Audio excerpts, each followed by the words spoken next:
ಪತಂಜಲಿ ಜೀವ ಸಮಾಧಿಯಾದವರು, ದೇಹದಿಂದ ಆತ್ಮವನ್ನು ವಾಲಂಟಿಯರ್ ಆಗಿ ಬಿಡುಗಡೆ ಮಾಡಿ ಭಗವಂತನ ಜೊತೆ ಸೇರಿಸಿದವರು. ಬೇಕಾಟು ಸಾವಿರಾರು ಜನಗಳಿದ್ದಾರೆ ನಮ್ಮ ಭಾರತ ದೇಶದಲ್ಲಿ ಆ ಥರ ಮಾಡಿದವರು. ಇತ್ತೀಚೆಗೆ ವೆಸ್ಟರ್ನ್ ಕಂಟ್ರೀಸಲ್ಲೂ ಈ ಕುಂಡಲಿನಿ ಕ್ರಿಯಾಯೋಗ ಅಂತ ಅನ್ನೋದನ್ನು ಕಲಿತುಬಿಟ್ಟು ದೇಹದಿಂದ ಆತ್ಮವನ್ನು ಬಿಡುಗಡೆ ಮಾಡೋ ವಿದ್ಯೆ ಮಾಡೋಕ್ಕೆ ಶುರು ಮಾಡಿಬಿಟ್ರು. ಅಲ್ಲೂ ಕೂಡ ಯಾವ ಒಂದು ವಿಚಾರದಲ್ಲಿ ಅತಿ ಉನ್ನತ ಮಟ್ಟವನ್ನು ನೀವು ಮುಟ್ತೀರಿ ಅಂತಂದರೆ ಅಲ್ಲಿರುವ ಅಡಚಣೆಗಳೆಲ್ಲ ನೀವು ದಾಟಿ ಬಂದಿರ್ತೀರಿ ಅಂತ ಅರ್ಥ. ಅಥವಾ ಅಡಚಣೆಗಳನ್ನು ಓವರ್ಕಮ್ ಮಾಡುವ ಕೆಪಾಸಿಟಿ ನಮ್ಮಲ್ಲಿ ಇರೋದಕ್ಕೆ ನಾವು ಮುಂದೆ ಹೋಗೋಕ್ಕಾಗತ್ತೆ. 90ರಲ್ಲೇ 20 ಸತಿ ಔಟ್ ಆದ ತೆಂಡೂಲ್ಕರ್.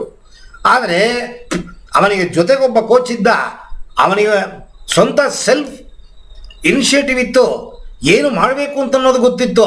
ಕಂಟ್ರೋಲ್ ಮಾಡಿ ಸೆಂಚುರಿ ಹೊಡೆದ. ಹಾಗೆ ಆಧ್ಯಾತ್ಮದಲ್ಲಿ ಸೆಂಚುರಿ ಹೊಡೆದವರು ಬೇಕಾದ ಜನ ಇದ್ದಾರೆ.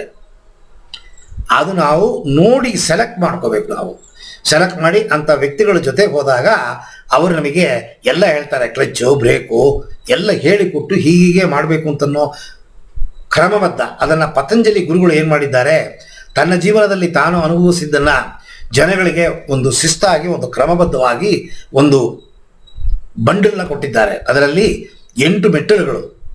ಆಧ್ಯಾತ್ಮ ಸಾಧನೆಯಲ್ಲಿ ಅತಿ ಉನ್ನತ ಮಟ್ಟಕ್ಕೆ ಹೋಗಬೇಕು ಅಂತಂದರೆ 8 ಮೆಟ್ಟಲನ್ನು ನೀವು ಮುಟ್ಟಲೇಬೇಕು. ಧ್ಯಾನ ಅಂತ ಅನ್ನೋದು 7ನೇ ಮೆಟ್ಟಲು.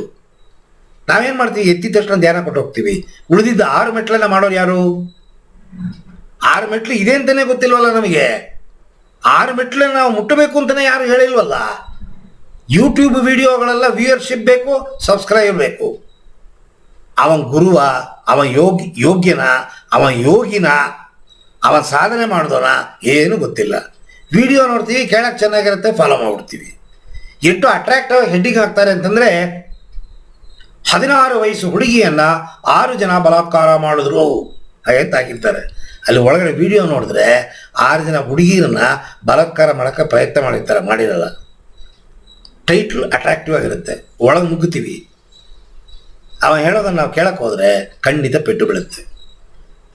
ಯಾವ ಕಾರಣದಿಂದನೂ ನಾನು ಯೂಟ್ಯೂಬನ್ನು ತಪ್ಪು ಹೇಳ್ತೇನೆ ಅಂತ ತಿಳ್ಕೊಬೇಡಿ. ಯೂಟ್ಯೂಬಲ್ಲಿ ಬರೋ ವಿಚಾರಗಳೆಲ್ಲ ಇನ್ಫಾರ್ಮೇಷನ್ನು. ಪರಿಣಿತಿ ಪಡೆದವ್ರ ಹತ್ರನೇ ಹೋಗಬೇಕು. ಆ ಮನೆ ಮದ್ದುಗಳು, ಆ ಮದ್ದುಗಳು 28 ಹಾಕ್ತಾರೆ, ಎಲ್ಲ ಸರಿ. ಆದರೆ ನಮಗೆ ಗೊತ್ತಿರೋ ಫ್ಯಾಮಿಲಿ ಡಾಕ್ಟರ್ ಹತ್ರ ಈ ಥರ ಮದ್ದುಗಳ ಬಗ್ಗೆ ಹಾಕಿದ್ದಾರೆ, ಇದನ್ನು ನಾನು ತಗೊಳ್ಳ ಹಾಗೆ ಕೇಳಿಬಿಟ್ಟು ತಗೋಬೇಕು. ಸೊ ಇದು ಬೇಸಿಕ್ಕು.